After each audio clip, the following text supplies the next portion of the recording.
5 sleeping giants in UK football. Sheffield Wednesday. For the past 2 seasons, the Owls have been on the brink of a return to the Premier League.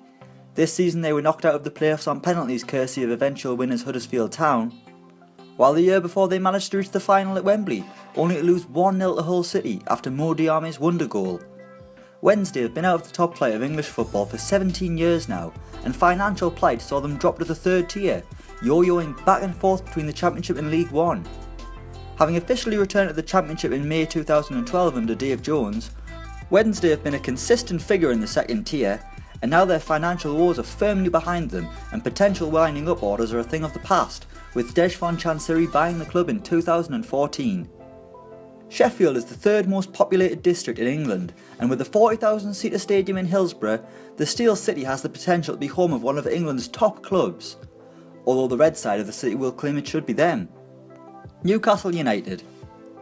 A one-club city in a region where quality football has been non-existent for far too long, Newcastle are the club with the most potential in the North East to become a real force. The Geordies briefly had a dream in the mid-90s under Kevin Keegan, with his side of entertainers narrowly missing out on the Premier League title to Manchester United.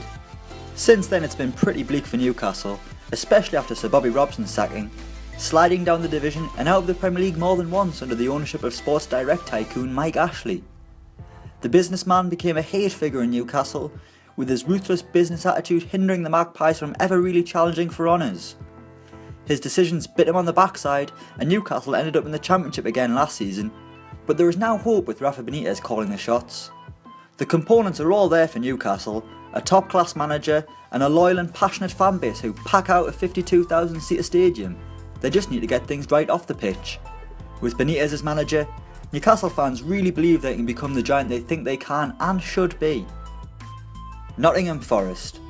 To think, Forest were 1 game away from being relegated to League One this season. A team with rich history, it's sad to see one of England's great sides in such peril under Fawaz Al-Hassawi, but thankfully for Forest fans, they now have a new owner in Greek businessman Evangelos Marinakis, who also owns Olympiakos. The Championship is currently full of huge clubs with great tradition in English football, and you could make a case that Forest are the biggest of them all. During Brian Clough's reign, who is widely recognised as one of the greatest managers to have ever lived, the club won a league title and back-to-back European Cups, as well as 4 League Cups and 2 full Members' Cups. Nottingham Forest haven't even come close to the success they achieved between 1975 and 1993, and have spent all of the 21st century outside of the Premier League, even dropping into League One for 3 seasons between 2005 and 2008. Now they have new owners, maybe Forest can get back on their feet and climb back to the Premier League. But that will still feel like a distant dream for supporters, whose memories of Brian Clough's tenure become more and more distant as days go by. Rangers. Celtic fans will claim that Rangers died in 2012, as the club gained a new corporate identity following their liquidation. Since said liquidation, Rangers have had to journey through the divisions in Scotland, making their way from the 4th tier back to the Scottish Premiership this season, finishing 3rd on their return. While the Teddy Bears are far from being the Rangers of old, with the gap between Celtic and Rangers bigger than it's ever been, the history of Rangers remains and ensured the club did not fade away and die.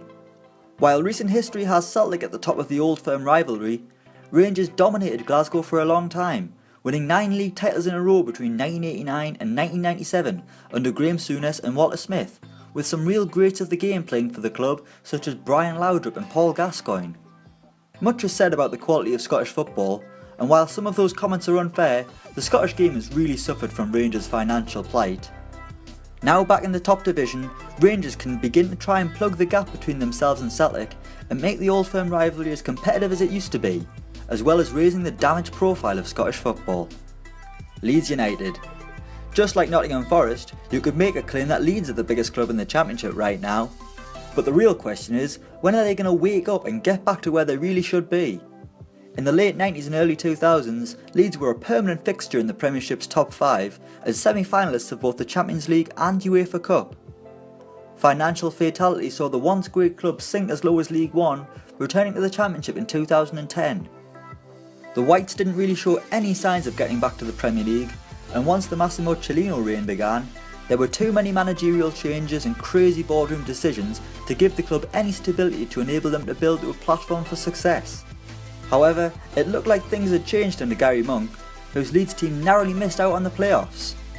But just days after Cellino sold his remaining shares in the club to Andrea Radrizzani, Monk resigned from his post, and now Leeds look to be back at square one after being within touching distance of a return to the promised land. The history is there for Leeds, the stadium is there for Leeds, the fans are there for Leeds, but is the stability there for Leeds? Will they ever go marching on together back to the Premier League? So those are our 5 sleeping giants in UK football. Let us know what you think in the comments below, and don't forget to like, share and subscribe.